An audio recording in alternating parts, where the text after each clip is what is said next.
friends, buddies, pals. How you doing? Welcome back to another video. It's Friday and it's time to fill it with some stuff. Now I struggled with what to do today just because I'm kind of limited at home and that kind of thing. But looking back through messages and stuff that people have sent me, it seems that quite a lot of you want to know how I set up a dry dropper rig. So I figured I'd do that today. I've actually done a video in the past on how I set up my nymph rig, and I'll link that up here. I'll link that up here. I never get this right. I'm going to link that up one of these. I think it's this corner here. I think it's going to come up here. It's pretty interesting, and you might not have seen it. Anyway, so what I'm going to do is I'm going to show you how I set up a dry dropper rig. Now, a dry dropper rig, some people I think in the States call it a hopper dropper rig, but basically the same thing. It's just you have a dry fly and then you fish a nymph underneath it. So I'm going to show you how I do that. It's pretty simple. This won't take long. So stay tuned until the end, because I'm going to give you guys a shot at winning a brand new Scientific Angler's line. So stay tuned. If for nothing else, even if you're not interested in this, just stay tuned for that. It's worth it. Alright, let's get to it.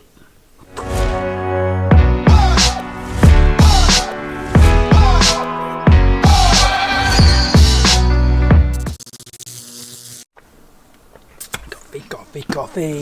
Alright, sweet. So I've got my bum bag here, and I'm just going to show you how I go about it, and then hopefully it's pretty simple. It really is. So I'm just going to set this up from scratch. I'm just going to grab any fly. Let's go for something really normal. Let's take this Royal Wolf. Is it going to focus? Maybe? There you go. Maybe. Anyway, it's just a Royal Wolf type pattern. Okay, it's nothing flash. Let's just say, there's my dry fly. This is what I'm going to fish. I've attached that to my main line. Man, that lens is filthy.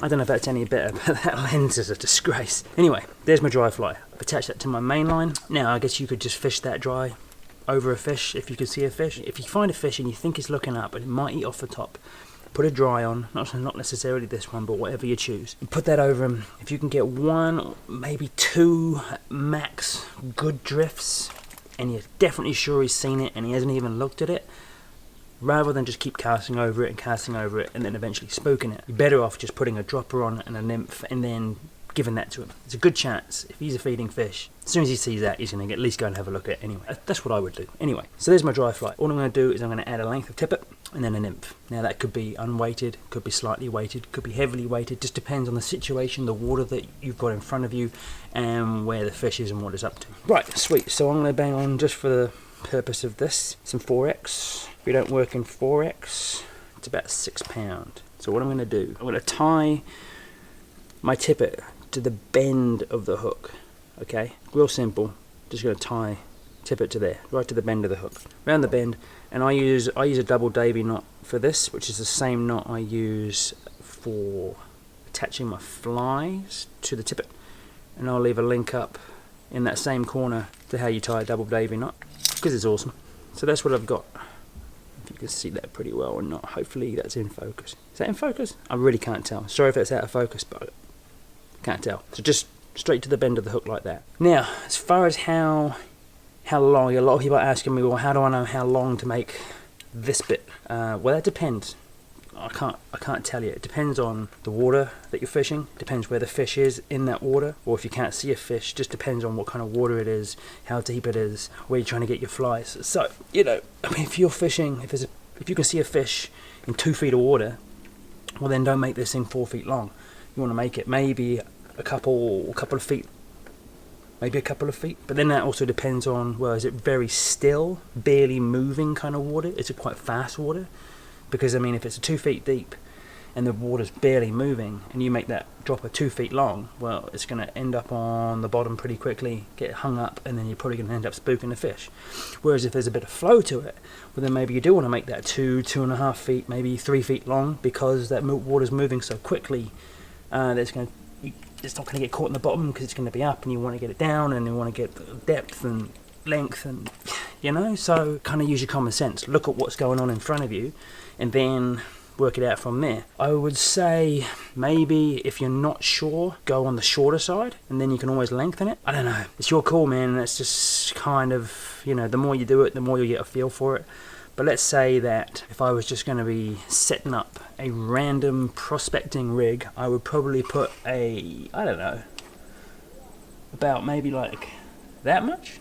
3-4 feet? as just like a general purpose kind of rig. Maybe something like that. You know, it depends.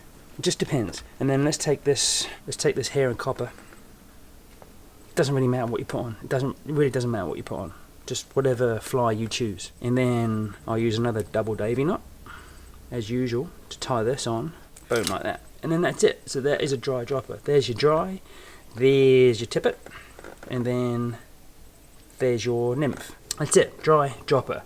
This will change depending on, you know, what water you're fishing, what situation you're in, that kind of stuff. This fly will change as well. So I mean, like if you're fishing really shallow, skinny, slow water, which is very kind of Spookyville kind of thing, maybe I wouldn't want to throw that at it. I'd want to maybe throw a tiny parachute at them. And then if I wanted to put something underneath that, well, it's not going to be a big size 12 hair and copper with a tungsten bead, right? Nope, because that's just going to sink that dry fly. So what I do is probably use an unweighted something, or a soft hackle, or a plastic bead, something that's not going to pull that rig under. So you're going to chop and change, and you're going to kind of mix it up depending on the situation. So I can say you that much, and the rest of it pretty much comes with experience and just kind of working it out and getting it wrong and making mistakes, and you know, eventually you'll get it right and start feeling it out.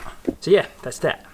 Dry dropper done. Right, let's go somewhere else, and yeah, I'll tell you how you can wet a line. I haven't moved far, I just moved pretty much from there to here. Anyway, not important. I hope that was, I don't know, interesting. If you didn't know about dry droppery stuff, then hopefully now you got an idea, and basically just get out there and do it. Get on the water, mess around with it, you'll work it out pretty quick. Anyway, if you watch these videos, you probably already know how much I love Scientific Anglers stuff. Their fly lines, their tippet, their leader, all that kind of stuff. As far as I'm concerned, it's the best out there. Everything I use because I think it's the best. Whether I'm supported or sponsored by them or not, I was using it before then anyway. Their fly lines are leaps and bounds ahead of anything else out there, and I've used them all. Yeah, I've used them all. Anyway, my voice sounds real funny. It kind of sounds like I'm going through puberty at the moment, so I don't know what's going on. It's just all over the place. Anyway, I talked to Scientific Anglers, told them I wanted to do a giveaway. They were like, sweet as, go for it. Real simple, you ain't got to do much. And you can get this Scientific Anglers Infinity Smooth in a 5-weight. It is a sweet line. I've got this on my 5-weight, I've got this on my 6-weight, and I've got one on one of my guiding reels as well now. It's brilliant, brilliant, all round line, and with your nymphing, dry droppering, whatever it is that you do, swinging a streamer, this will have you covered. And brand new, haven't used it, I promise, haven't used it.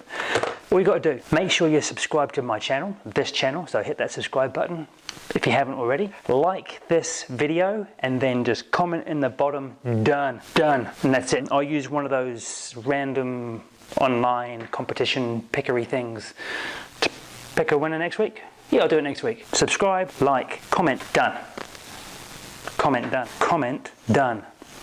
Done. You're in it to win it. Even if you don't win this line, you should go out and buy one, because they're awesome. Oh, next week we're coming out of level 4 lockdown in New Zealand, and we're dropping down to level 3 next Tuesday the 28th, and that means I can go fishing on my own. I think it's supposed to rain, but either way, but hopefully sometime before Friday next week I will post a fishing video. Thanks heaps for dropping in, hope you found it useful. Tell your friends, share the link, spread the love. Have a great weekend, stay sane. I'll catch up with you fellas next week. Have a great weekend. See ya.